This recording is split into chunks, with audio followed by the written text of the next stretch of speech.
లంబోదరాయ నమః. శ్రీ గోదా రంగనాథ స్వామిని నమః. తారాని ఆధ్యాత్మిక ఛానల్కి మీ అందరికీ స్వాగతం. ఈరోజు తిరుప్పావై పాశురాలలో 24వ పాశురం యొక్క అర్థం తెలుసుకుంటున్నాం. అన్ని ఉలగమలందాయ్ ఆడిపొత్తి చేన్నగ్నతేన్నిలై జ్ఞేషేత్తాయ్ తిరల్పొత్తి పోన్నచ్చగడ ముద్దెత్తాయ్ పుగల్ పొత్తి கன்று குடையா வேடுத்தாய் குணம் பொத்தி வெண்ணு பகை கெடுக்கும் நின்கெயில் வேல் பொத்தி என்னென்னும் சேவகமே எத்திப்பறை கோள்வான் ఇంద్రియాం వందోన్ ఇరంగేలోరెంబవాయ్.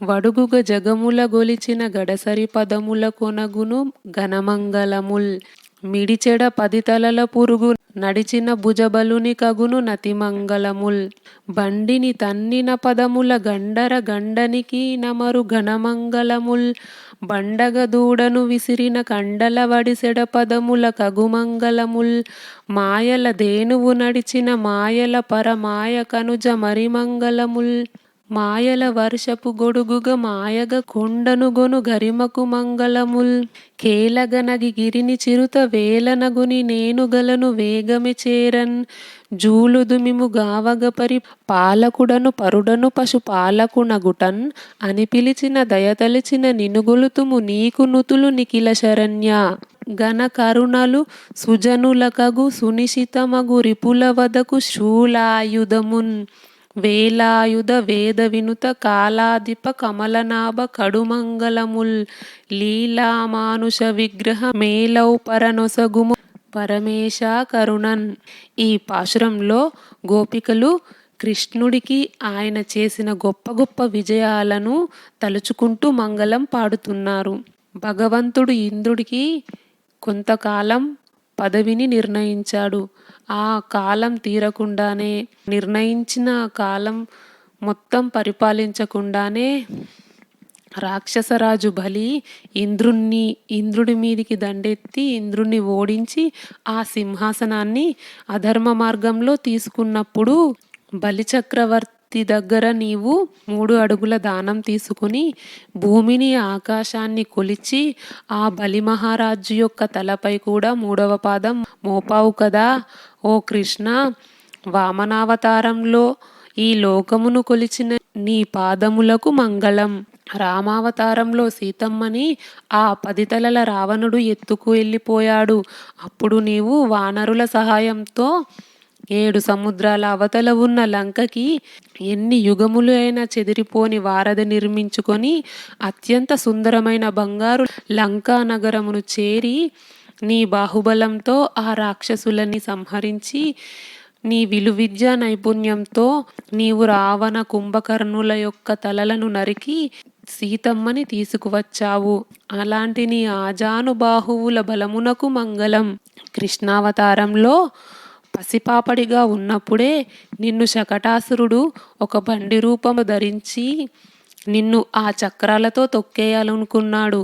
కానీ నీవే నిద్రలేచి పాల కోసం ఏడ్చినట్లు నటించి ఆ బండిని ఆవహించి ఉన్న రాక్షసుడిని కాలితో తన్ని ఆ బండిని పిండి పిండి చేసినప్పుడు నీ కీర్తిని దేవతలంతా పొగిడారు. అటువంటి నీ సాటిలేని కీర్తికి మంగళం. బృందావనంలో మాయాదూడ రూపంలో ఉన్న ధేనుకాసురుడిని నీ 2 చేతులతో ఆవు రూపంలో ఉన్న ధేనుకాసురుడి యొక్క 4 కాళ్ళు పట్టుకొని గిరగిరా తిప్పి వడిసెలలో రాయిని విసిరినట్లు గానుగ చెట్టు రూపంలో ఉన్న ఇంకొక రాక్షసుడి మీదికి విసిరి కొట్టావు. అప్పుడు ఆ 2 రాక్షసులు ఒక్కసారే అంతమయ్యారు. ఆ 2ని అంతము చేసినప్పుడు నీవు నీ పాదాలతో ముందుకి వెనకకి నడిచావు. నీ యొక్క దివ్య పాదములకు మంగళం. ఇంద్రుడికి హోమం చేస్తే కాదు గోవర్ధనగిరి పర్వతానికి పూజ చేస్తే వర్షం పడుతుందని ఆ బృందావన వాసులతో గోవర్ధనగిరి పూజ చేయించావు. అప్పుడు ఇంద్రుడికి కోపం వచ్చి 7 రోజులు ఎడతెరిపి లేకుండా వర్షం కురిపిస్తాడు. ఆ గోపాలకులను రక్షించడానికి నీవే ఆ పర్వతమును కుడి చేతితో గొడుగును పట్టినట్టు ఎత్తి గోవులను గోపాలకులను రక్షించావు.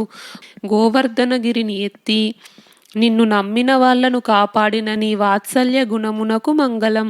ఈ జగతిని నాశనం చేసే శత్రువులను జయించి ఈ జగత్తును రక్షించడానికి ఆ శత్రువులను నాశనం చేసిన నీ వేలాయుధమునకు మంగళం అని బహువిధములుగా నీ వీరచరిత్రను స్తుతించి పరా అనే వ్రత సాధనమును అంటే పరమాత్ముని పాదార విందాలను పొందటం కోసం మేమిలా వచ్చినాము, మమ్మల్ని అనుగ్రహింపుము.